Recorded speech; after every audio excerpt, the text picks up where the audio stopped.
गरुड़ पुराण त्रयोदश अध्याय सपिंडनादि सर्वकर्म वर्णन।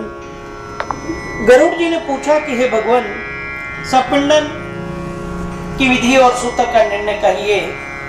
तो श्री भगवान ने उत्तर दिया कि हे गरुड़, सपिंडन आदि संपूर्ण क्रिया में तुमसे कहता हूँ, जिस क्रिया के करने से प्राणी प्रेत का नाम छोड़कर पितृगण में निवास करते हैं, जिनका पिंड पितामह शिवादिक से नहीं मिला, उनको पुत्र द्वारा दिए हुए अनेक प्रकार के दान नहीं मिलते। पुत्र सदा शुद्ध रहता है, कभी भी शुद्ध नहीं होता, क्योंकि बिना सपिंडी किए सूतक निवृत्त नहीं होता। इसलिए पुत्र को सूतक के अंत में सपिंड करना चाहिए और सबका यथोचित सूत का अंत में तुमसे कहता हूं। ब्राह्मण 10 दिन में, क्षत्रिय 12 दिन में, वैश्य 15 दिन में और शूद्र 1 महीने में शुद्ध होता है।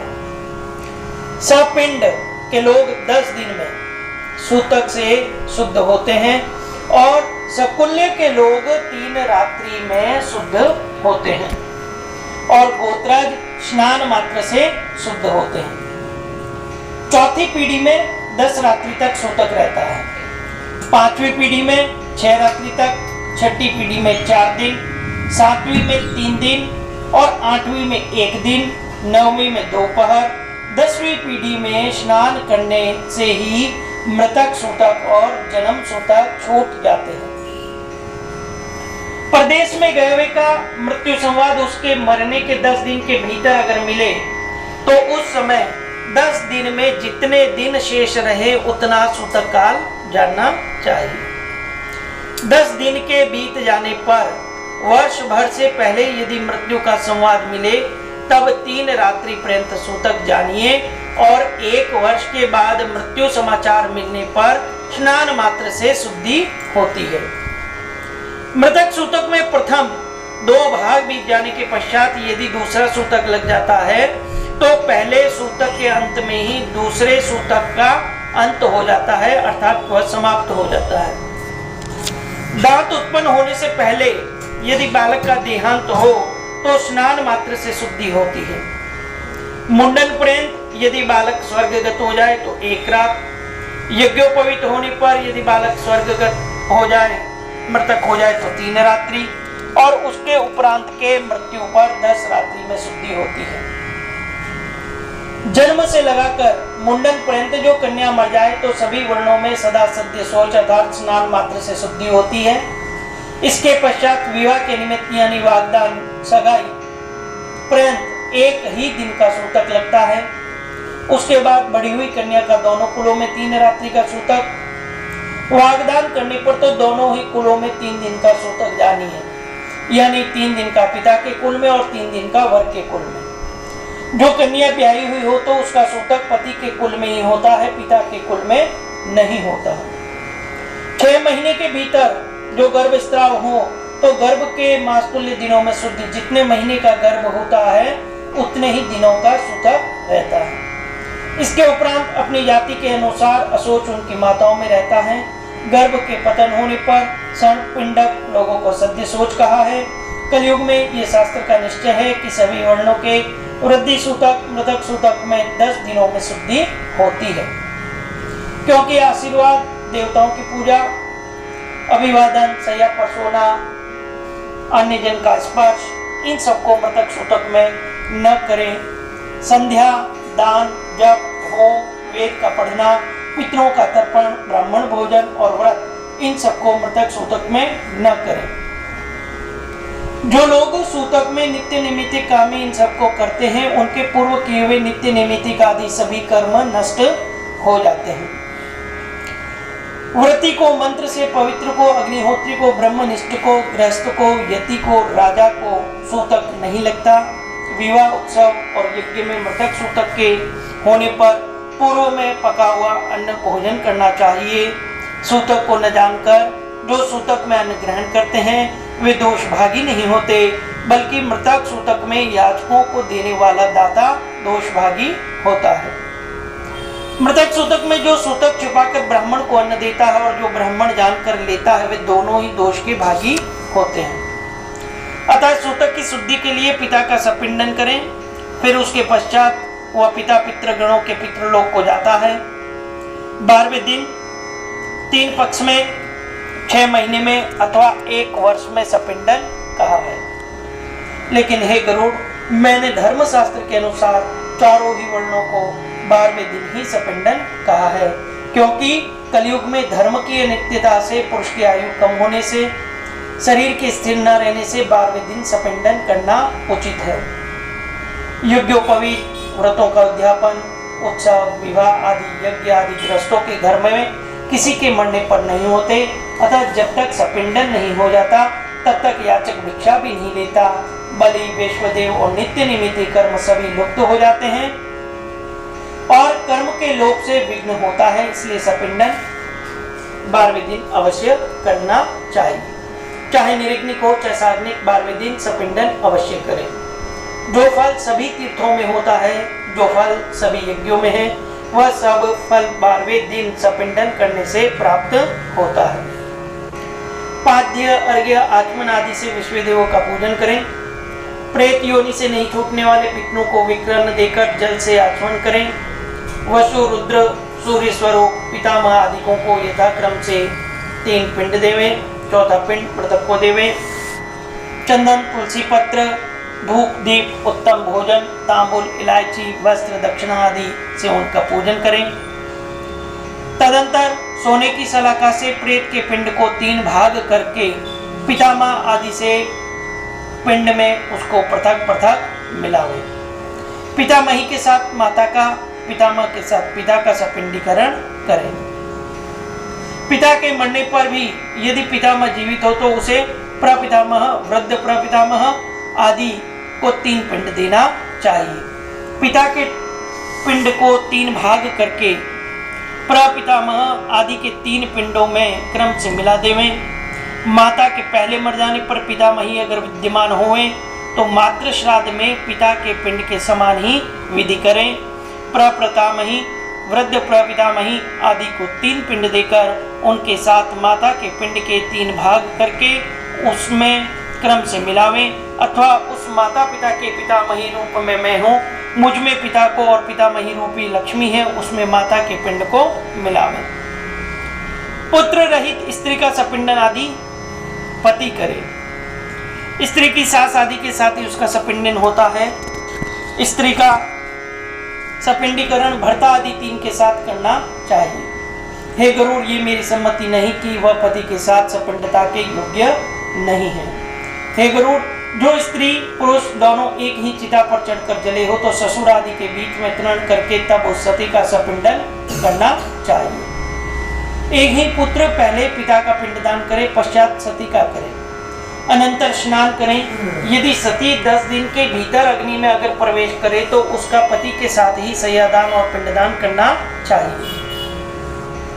हे गुरु, सपिंडदान करके पितृ तर्पण करें और वेद के मंत्रों के साथ स्वधा का उच्चारण करें। पश्चात अतिथियों को भोजन देकर सदा बल वैश्वदेव करें। उससे पितृ, मुनि, देवता, दानव सभी तृप्त होते हैं। 1 ग्रास के बराबर भिक्षा होती है। 4 ग्रास का 1 पुष्कल होता है और 4 पुष्कल का 1 हंतकार होता है। सपिंडी में चंदन अक्षतों से ब्राह्मण के चरणों की पूजा करें। पितरों की अक्षय तृप्ति के लिए उनको दान देवें। वर्ष भर के लिए जीविका, घी, अन्न, स्वर्ण, चांदी, गौ, घोड़ा, हाथी, रथ, भूमि ये सब आचार्य को दान करें। तदंतर स्वस्ति वाचन करके मंत्र से कुमकुम, अक्षत और निवेद्य देकर नवग्रहों, देवी और विनायक का पूजन करें। पश्चात आचार्य मंत्र सहित अभिषेक करें और हाथ में सूत बांध के मंत्र से पवित्र अक्षत देवें। पश्चात नाना प्रकार के सुंदर मिष्ठानों से 12 ब्राह्मणों को भोजन करावें। उनको दक्षिणा के साथ जल और अन्न सहित 12 घट्ट दान करें। ब्राह्मण भोजन के पश्चात चारों ही वर्णों को क्रम से जल, आयुध, प्रतोद और दंड को छूना चाहिए, तब शुद्धि होती है। इस प्रकार सपिंडन करके क्रिया के वस्त्रों का त्याग करें और शुक्ल वस्त्र धारण करके सैयादान करें। इंद्र सहित सभी देवता सैयादान की प्रशंसा करते हैं, अतः मरने पर अथवा जीते जी भी सैयादान करना चाहिए। पुष्ट काष्ठ की बनी हुई मनोहर अनेक चित्रों से सुसज्जित पुष्ट रेशमी सूत से बनी हुई, स्वर्ण के पत्रों से शोभित, हंस के समान श्वेत रोहित से ढकी गद्दी हो, सुंदर तकिया हो, ऊपर सुंदर चादर के वस्त्र से युक्त, गंध आदि से सुगंधित, सुंदर दिव्य बंधन से बंधी हुई, सुख को देने वाली हो, ऐसी सैया बनाकर विस्तृत भूमि में स्थापित करें। छाता, चांदी की दीवार, चामर, आसन, पात्र, झाड़ी, केड़ुआ, दर्पण, 5 रंग का चंदवा और भी जो कुछ वस्तु सैया के लिए लाभदायक हों, उन सभी वस्तुओं को चारों ओर अपने अपने स्थान में स्थापित करके उस सैया पर स्वर्ण की लक्ष्मी सहित विष्णु की मूर्ति को स्थापित करें। फिर विष्णु की मूर्ति को संपूर्ण गहने आभूषणों से संयुक्त करके चक्र, गदा, शस्त्र, वस्तु को वस्त्रों से युक्त करें। स्त्री की सैया पर काजल, महावर, रोली, वस्त्र, भूषण आदि सुहाग की वस्तुओं को देवें। पश्चात गंध पुष्प से भूषित करके ब्राह्मण को कान के भूषण, अंगूठी, सीकड़ी आदि भूषण से सोने के अलंकारों से सुशोभित करें। पगड़ी, दुपट्टा, अंगरखा धारण कराकर सैया के ऊपर लक्ष्मी नारायण के आगे बैठावें। कुमकुम और फूलों की मालाओं से विष्णु और लक्ष्मी का पूजन करें। लोकपाल, ग्रह देवी और गणेश की पूजा करें। फिर उत्तराभिमुख होकर फूलों की अंजलि से ब्राह्मण के आगे खड़ा होकर मंत्रों का उच्चारण करें कि हे कृष्ण, क्षीर सागर में जैसी तुम्हारी सैया है वैसी सैया हमको प्राप्त हो। इस प्रकार पुष्पांजलि को ब्राह्मण पर और विष्णु भगवान की प्रतिमा पर छोड़ें और उक्त सैया संकल्प पूर्वक ब्राह्मण को दान करें।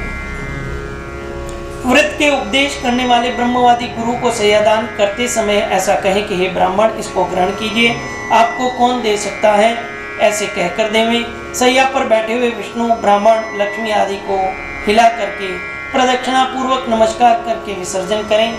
सभी सामग्री युक्त अति सुंदर सैया में सुख पूर्वक शयन करने के लिए वैभव हो तो घर का भी दान करें। जीता हुआ पुरुष अपने हाथ से जो सैया दान करता है तो जीते जी ही पर्व पर उसको वृक्षोत्सर्ग भी करना चाहिए। ये सैया एक से अतिरिक्त ब्राह्मण को नहीं देनी चाहिए। सैया बहुतों को देने से अथवा बेचने से देने वाला नरक में पड़ता है। योग्य ब्राह्मण को सैया दान करने से वांछित फल मिलता है। दाता का पिता, पुत्र परलोक तथा इस लोक में प्रसन्न होते हैं। सैया दान के प्रभाव में सुंदर इंद्र भवन में यमपुरी में सुख से रहते हैं, इसमें संदेह नहीं है। सुंदर विमान में बैठकर महाप्रलय पर्यंत आनंद सहित वास करते हैं। सभी तीर्थों में, सभी पर्वों में जो पुण्य होता है उससे अधिक पुण्य सैया दान करने से प्राप्त होता है।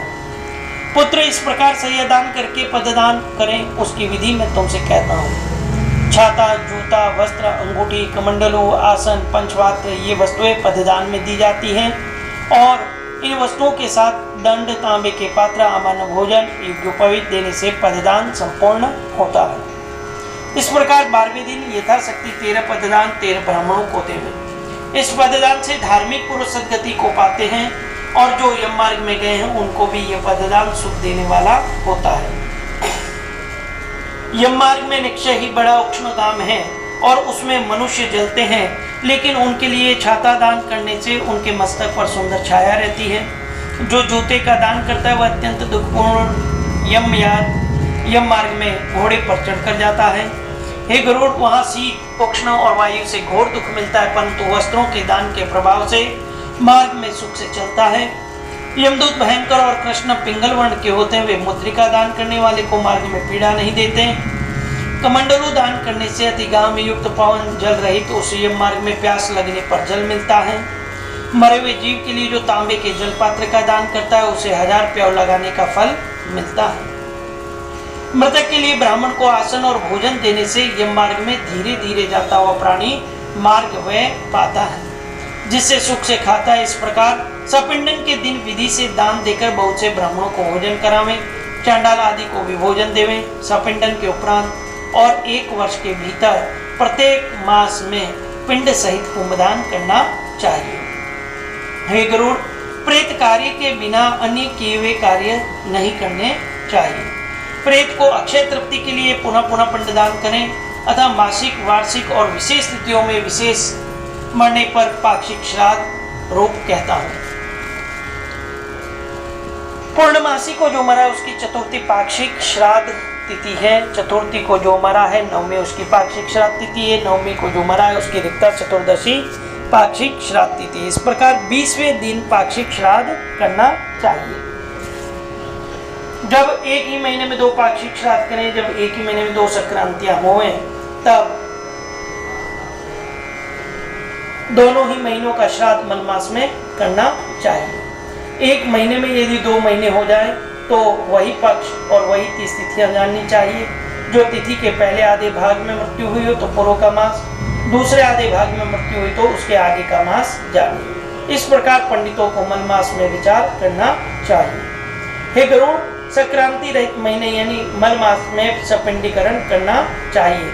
वैसे ही मासिक श्राद्ध और वार्षिक श्राद्ध भी पूर्व के मास में करना चाहिए। वर्ष के मध्य में यदि अधिक मास होवे तो प्रेत की वार्षिक क्रिया 13वें महीने में ही करनी चाहिए। संक्रांति रहित महीने में पिंडदान नहीं करना चाहिए। संक्रांति युक्त महीने में पिंडदान करें। ऐसे दोनों महीनों में प्रतिवर्ष श्राद्ध करना चाहिए। इस प्रकार संवत्सर के पूर्ण होने पर वार्षिक श्राद्ध करें और उसमें विशेषकर ब्राह्मण भोजन करना योग्य है। संवत्सर के उपरांत श्राद्ध में पिंड सदा करना चाहिए। एकोदिष्टि न करने वाला पुत्र पितृ घातक होता है। वार्षिक श्राद्ध हुए बिना तीर्थ श्राद्ध, गया श्राद्ध, भिक्षाई और पितृ संबंधी कार्य ग्रहण में श्राद्ध नहीं करना चाहिए। हे गरुड़, जब पुत्र को गया श्राद्ध करना हो तो संवत्सर के उपरांत पिता की भक्ति से करना चाहिए। गया श्राद्ध करने से पितृ भव सागर से छूट जाते हैं। तुलसी की मंजरियों से विष्णु की चरण पादुका का पूजन करें और उस गया के लवादी तीर्थ और यथाक्रम में पिंडदान करें। जो गया के शीर में शमी के पत्ते के नाप का पिंड देता है वह 7 गोत्र और 101 कुल का उद्धार करता है और उनका जन्म लेना सफल है। हिमालय के पास वर्तमान कलाप नामक एक बाग है और उसमें पितरों द्वारा गाई हुई मनु के पुत्र इक्ष्वाकु की कथा सुनी जाती है। हमारे कुल में वे सन्मार्गशील होंगे जो गया में जाकर हमको आदर से पिंड देंगे। हे गरुड़, इस प्रकार जो पुत्र आमुष्म की क्रिया करता है वह कौशिक के पुत्र विश्वामित्र के समान सुखी होता है और मुक्त हो जाता है। हे गरुड़, भारद्वाज के 7 पुत्र जन्म की परंपरा को भोग कर गौ का वध करके भी पितरों के प्रताप से मुक्त हो गए। इस कारण यत्न पूर्वक मनुष्यों को पितृभक्त होना चाहिए। पिता की भक्ति से परलोक और इस लोक में सुख होता है। हे गरुड़, मैंने पुत्र की इच्छा को देने वाली, पवित्र मुक्ति को देने वाली यह सब अर्धदेही क्रिया कही। जो कोई निर्धन मनुष्य भी इस कथा को सुनेगा वह पाप से छूटकर दान के फल का भागी होगा। जो कोई मेरे कहे अनुसार श्राद्ध और दान विधि पूर्वक करेगा, गरुड़ पुराण को सुनेगा, उसका फल सुनो। पिता सत्पुत्र को गोधन, पितामह धन देता है, प्रपितामह भी धन ही देता है। वृद्ध प्रपितामह बहुत साष्टान्न देता है, परंतु श्राद्ध में तृप्त ये सभी पिता, पितामह, प्रपितामह आदि पुत्रों को मनोवांछित फल देकर धर्म मार्ग से धर्मराज के भवन को जाते हैं और वहां धर्म सभा में बड़े ही आदर से स्थित होते हैं। सुत जी ने कहा कि इस प्रकार श्री विष्णु से कहा हुआ और दान का महात्म्य सुन गरुड़ जी बड़े आनंद मग्न हुए। इति श्री गरुड़ पुराणे भाषटिकाय त्रयोदश अध्याय समाप्त। बोली विष्णु भगवान की, गरुड़ जी महाराज की, स्वर्गमयी आत्मा की जय।